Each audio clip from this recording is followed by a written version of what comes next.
পশ্চিমবঙ্গ দূষণ নিয়ন্ত্রণ পর্ষদের উদ্যোগে উত্তর দিনাজপুরের গোয়ালপুকুরের বিবেকানন্দ হলে সম্প্রতি আয়োজন করা হয় একটি পরিবেশ সচেতনতামূলক অনুষ্ঠানে উপস্থিত ছিলেন পরিবেশ দপ্তরের ভারপ্রাপ্ত মন্ত্রী জনাব মোহাম্মদ গোলাম রব্বানী, পশ্চিমবঙ্গ দূষণ নিয়ন্ত্রণ পর্ষদের chairman doctor Kalyan Rudra, senior scientist doctor Debashis Chakraborty সহ পর্ষদের অন্যান্য আধিকারিকবৃন্দ।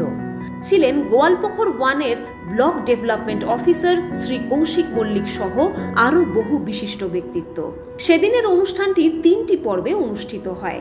এলাকার সাধারণ মানুষের মধ্যে ধোঁয়াহীন চুলা বিতরণের মাধ্যমে সূচনা হয় প্রথম পর্বের অনুষ্ঠানের। পরিবেশে দূষণের মাত্রা কমাতে এবং মানুষের স্বাস্থ্য সুরক্ষিত রাখতে এলাকার 1500 পরিবারের হাতে তুলে দেওয়া হয় এই ধোঁয়াহীন চুলা। সবচেয়ে বেশি আক্রান্ত হন কিন্তু যে মহিলারা ঘরে রান্না করেন, এইটা থেকে মুক্তি দেওয়াটা খুব জরুরি। এই যে চুলাটা আপনি যা জ্বালাচ্ছেন, পাটকাঠি, কাঠ, কয়লা, আপনি সেটাই জ্বালান, তাতে কোনো অসুবিধা নেই।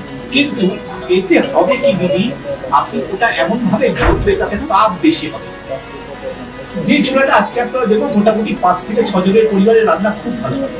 এর উত্তাপ দেওয়ার ক্ষমতা সাধারণ চুলার থেকে অন্তত 70 থেকে 90% বেশি। একটা চুলা যেরকম করে হয়, মাদেরকে বাঁচানো কি করে যাবে, কম সময়তে বেশি রান্না কি করে করতে পারবে, এরকম চুলা দেওয়া হোক যেটাতে স্মোকটা আসবে না। গোয়ালপুকুরে আমরা 1500। দ্বিতীয় পর্বে ছিল ambient air quality and noise monitoring station with display বোর্ডের আনুষ্ঠানিক উদ্বোধন।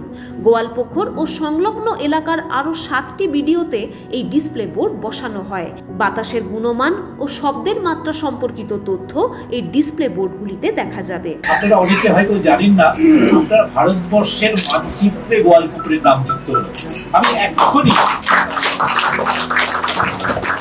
এক্ষুনি আমার অ্যাপে দেখতে পাচ্ছি যে এখানকার এয়ার কোয়ালিটি ইন্ডেক্স কেমন আছে, সেটা আর কিছুক্ষণের মধ্যে ইন্টিগ্রেটেড হয়ে যাবে। স্যার, আপনার ব্লকে আজকে 8টা ব্লকে, আপনার কনস্টিটিউয়েন্সি 8টা ব্লকে এটা মনিটরিং আমাদের জেলাতে আপনার, এবং এইটা সারা দেশ নয় সারা পৃথিবীর লোক দেখতে পারে যদি আপনি আপনার স্মার্টফোনে পরিবেশ অ্যাপটা ডাউনলোড করে দেন। অনুষ্ঠানের শেষ পর্বে ছিল মডেল প্রদর্শনী। সংলগ্ন এলাকার বহু স্কুলের ছাত্রছাত্রীরা মিশন লাইফ ভাবনার উপরে বিভিন্ন ধরনের অভিনব মডেল প্রদর্শন করে। বিচারকদের মতে শ্রেষ্ঠ 3টি মডেল নির্বাচিত করে বিজয়ী স্কুলের ছাত্রছাত্রীদের হাতে পর্ষদের পক্ষ থেকে পুরস্কার বিতরণী অনুষ্ঠানের মাধ্যমে শেষ হয় সেদিনের সমগ্র অনুষ্ঠান।